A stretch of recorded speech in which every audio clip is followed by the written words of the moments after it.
I'm Logan Crawford, and right now on the Spotlight Network, we're breaking through the noise of fad diets and wellness myths with an amazing author. Her name is Lotus Ellis, and she has penned an important book. It is called From Surviving to Thriving, a blueprint for healthy living. With more than 2 decades of experience in nutrition and wellness, Lotus offers a science-backed, sustainable guide to reclaiming your energy, vitality, and joy without deprivation or any of the hype. Inspired by her time in Costa Rica's Blue Zone, this book reveals how small, smart choices can lead to a longer, healthier, and more vibrant life. We're delighted to have this very talented author join us here today on Spotlight. We thank the team at Mainspring Books for helping us put her in the spotlight today. And we ask viewers like you to support authors like her by subscribing to our channel and by purchasing her amazing book. The links are below this interview. And be sure to download the Spotlight Network TV app streaming on Roku, Apple TV, and Amazon Fire TV. Lotus, thank you so much for joining us here today on Spotlight. Well, thank you so much for having me, Logan. My pleasure. Your book is terrific. It's important. My little life hack is this. I look at a menu if I'm out at a restaurant, and I always pick out something that I know is wrong for me or not great for me. And then I make the smart choice. So what I try to do is fight my instincts of wanting something that's oily, salty, cheese laden, and lots of sauce on it, And then try, let me get something that's fresh cooked, that has some vegetables, some legumes, some lean protein. And that's my little life hack. You've got a lot of life hacks in your book. What are some of the things we should be looking for when it comes to either eating out in a restaurant or purchasing foods for ourselves at home? Well, my advice is really when you're at the grocery store to try and get as many fresh produce as you can, because Mhm. that's where all the vitamins and the nutrients are, and really to avoid all of the processed foods and the refined sugar, because really that is poison, and especially the North American diet, unfortunately, is terrible for that. So same thing when you're out, really to try and get, do not get the deep fried food, really try and get the Yeah. grilled fish if you can. But again, if you're going to buy fish, go wild instead of farmed. There's Mhm. little hacks, same thing. If you're going to, if you're vegan, it's a little bit harder. But even just with beef, you want to go the grass fed, same thing with the chicken and the eggs. You want the free range, and you really want to stay away from anything. I mean, if you can buy organic, that's great, especially for certain foods, because that is it's a tricky one in the environment that we live in with all the pollutants, and it's easier to find now. I Mhm. find, but fresh is always, and if you can make it yourself, at least that way you control what's going in it. You know what kind of oils you're using. I mean, my go-to is olive oil. I would say that's number one. The Mediterranean diet Mhm. is amazing. So I Yeah. would say that's my biggest tip in the food department. I heard a great saying the other day. Somebody said, the longer the shelf life, the shorter your life. The shorter your life. So I think that's very, very true, important to keep in mind. And Also, very, especially, I was going to say the ingredient deck too. You know what? My kids kill me because they're like, why do we have to take so long at the grocery store? But I read the ingredient deck, and really the fewer ingredients you have in it, the better, especially when you see all these names that you can't even pronounce them. I mean, stay away from that. exactly. And they do trick you because you will be in a supermarket and you'll see, regular milk, and then you'll see oat milk, and you'll say, well, the oat milk has to be better because it's oats. It doesn't have all the cholesterol and fats of the cow's milk, but it's loaded with sugars, emulsifiers, Oh, you're right. artificial flavoring sometimes, coloring, and it'll have like, 20 ingredients where the milk is just milk, so sometimes you're better off just getting the milk, right? Well, and fat is not bad for you as long as it's a good fat. Right. It's fine, like avocado. But then going back to the oat milk, certain foods are really are problematic. So oats. corn, wheat, a lot of these foods, and soy are genetically modified. So, you get into the whole GMO thing where, it's hard to navigate towards that. So when you're not certain, it's overwhelming at the grocery store. Even for me, sometimes, right now I'm in a foreign country. I'm studying abroad, and so I have a lot more access, I have to say, to really fresh food. And here, it's much stricter as far as the what you can have. Like, there's nothing that's genetically modified here. It's, there's farmers markets everywhere. You buy fresh produce almost every other day. So you're not buying something, you're not going grocery shopping once a week, or you're getting local food regularly. So it's so much better for you. Yeah, it's a real farm to table experience It because really, you're getting really it from the is. local growers. So if you can go to a farmer's market where the food is grown locally, again, Absolutely. the fresher your food's going to be. It only makes sense if it's local food. Talk to us a little bit about your experience in Costa Rica in the Blue Zone there. What did you find were the characteristics of these people, and how did their lifestyle influence your recommendations? So the blue zones are very interesting. I mean, one of the big ones is Japan also, and Sardinia too. So all of these places, really, they have a lot of there's certain commonalities.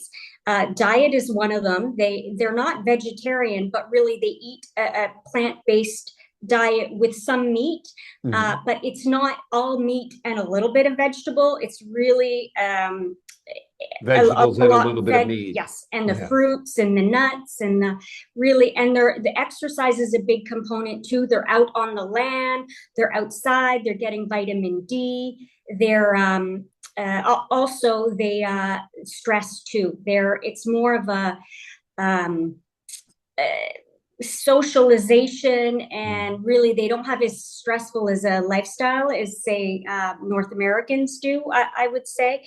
And so those are the big commonalities, I would say, is that it's lifestyle based. So food is, and also very local. So say in Costa Rica, for example, they eat a lot of avocado. They have beans are very good for you, but again, with beans and lentils, you have to be careful because you really need to soak them first before you cook them. And there's certain little tricks. And then in Asia, it's again, and in the Mediterranean too, because I was saying Italy is one of them. It's a lot of fish that have omega-3s that are grilled. They don't deep fry anything. I mean, it's very, if Right. Japan, and also with Japan, it's a lot of the macrobiotic diet. So fermented food, Yeah. especially there, they do the kimchi, all these miso paste, and so those are the common, and sleep too. Sleep is another really big important part too, is and again, getting back to the exercise, it's not just that they're out on the land, but it's also their in Asia, and that they're into the yoga and the whole mindfulness. It's a way of life. And so with the book, really, that's what I talk about. There's a bunch of case studies of people that have changed their life. That's why it's called From Surviving to Thriving. And what my best friend's story, Lisa, is in there. And she's the one that sort of opened my eyes to all of this. But it's just gradual little changes of learning techniques to help you relieve stress, learning to make a healthier choice when you're out at a restaurant, learning to maybe go to sleep, healthy sleep habits, like setting your circadian rhythm so that you're okay. I'm going to try and be in bed before midnight and not, stay up too late. And then, because if you can get enough sleep, is so important, because that's when your body regenerates also, right? So it's really, but people don't really see that. In our society, it's like a badge of honor to be like, oh, well, I'm so busy because I'm working, but really they kind of forget about the overall impact of these little changes in how it can benefit your life. Sure, it's like having a car. You can drive it at 110 miles an hour, from 0 to 100, but your car is going to burn out. You need to get your rest. You need to move frequently and often. You need to eat right, pure, local, healthy ingredients. You need to be surrounded by community, and you need to Community, yep. expand your mind as well to have, wellness. And I think that, of course, obviously is the goal of your book. Let's talk a little bit about inflammation. You hear that as a buzzword now, and I think a lot of people are confused. Well, what exactly is inflammation, and how does it play a role in my long-term health?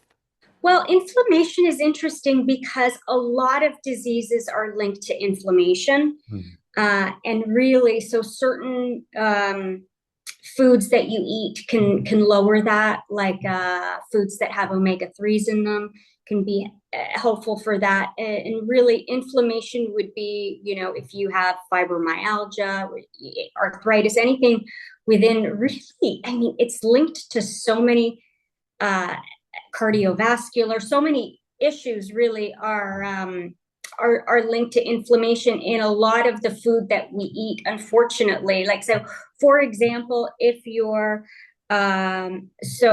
corn, so genetically modified corn will cause inflammation. Now, if the cattle are given this corn and then you turn around, and so the cattle has the inflammation, and then you turn around and you eat that Mhm. inflammation, you're actually, you know, eating that inflammation. So Yeah. the key is really, again, read the labels and try and be more mindful. And again, the whole mindful thing, it's mindfulness in the meditation, but also there's mindful eating, which is really big in this whole probiotic um, eating. It's really to be aware of what you're actually putting in your mouth and Yeah, to just slow down too.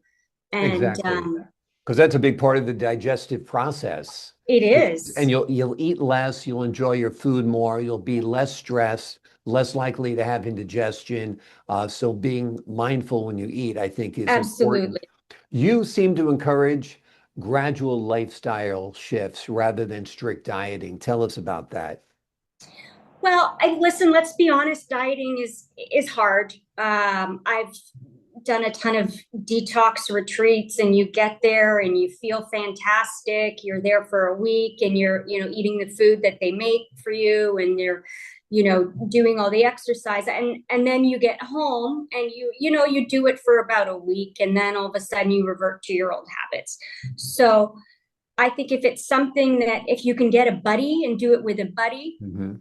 and you kind of check in on each other, you're more accountable.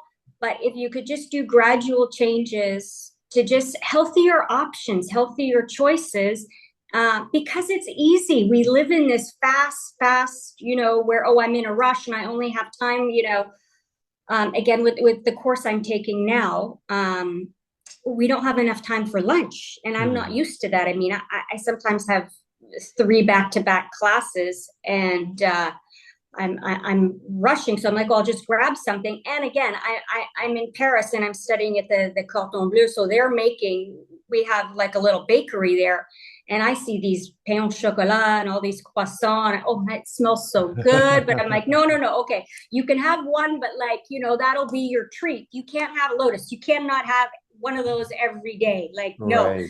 But I'm not saying don't have it. Yeah. I'm saying, in everything in moderation. So Yeah. 80% of the time, I think, try and eat healthy, exercise. And then 20% of the time, I'm like, yes, I'm in Paris. If I want to have a glass of champagne on Friday night, then I'm, you Exactly. know, Or if you want a but croissant with breakfast one morning out of the on seven, Sunday morning, who absolutely. cares? But Yeah. and the thing is, I see these people on these crazy diets, oh, I'm fasting for I don't know how long, and I'm like, so you're gonna fast, but then you're gonna eat like a everything in sight. I just feel I don't see the point sometimes, and I'm not saying fasting is a bad thing. But I Again, think if you're eating like a glutton within an 8 hour window and then fasting for the other 16, I think that's the reason why we're finding that people are harming themselves with intermittent fasting. I think fasting is fine if you're not, like I said, being gluttonous in the way that you can Exactly. eat, right? Because it does have health benefits, but again, everything in moderation, Yeah. right? So, and I think that's my philosophy is just small, gradual changes. Again, everything in moderation, I Yeah. mean, And then it's it's sustainable also. I mean, if sustainable. right, if I'm going to be only protein or only this or only that, you're not going to be able to do it. You're Well, you're it gets not you're boring not going to be able to have too. egg whites for breakfast, chicken for Oh, dinner, and steak. You know what I mean? it gets boring too. I Yeah. mean, can you imagine if you ate the same thing over and over? Yeah. And even if it'll be effective in the short term, these people do lose weight, but I've seen them all or most of them really rebound. And Rebound. It's the yo-yo, and yeah, it's the quality of life too. I mean, life is meant to be enjoyed, and if you can't, if you've got to deprive yourself of everything, then it's not exactly. much fun either.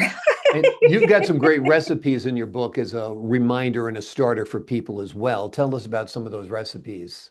Well, I tried to make the book a little bit more plant-based. Hmm. I do have a couple um, fish plates in there, but again, more just because it's there's omega-3s and they're a bit healthier. So again, just a variety. There's some salads, there's some soups, there's like Buddha bowls.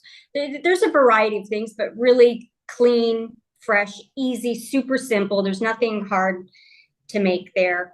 And you don't need a whole lot of equipment. I made it super basic and easy for anyone to be able to follow. Wonderful, wonderful. Great reminders all around. Keep moving, eat right, watch how many ingredients are in your food, have a great sense of community about you, be mindful when you're eating. Lots of terrific reminders today that, it can be about being as healthy as you can be, feeling as good as you can be, and is experiencing as much joy as you possibly can.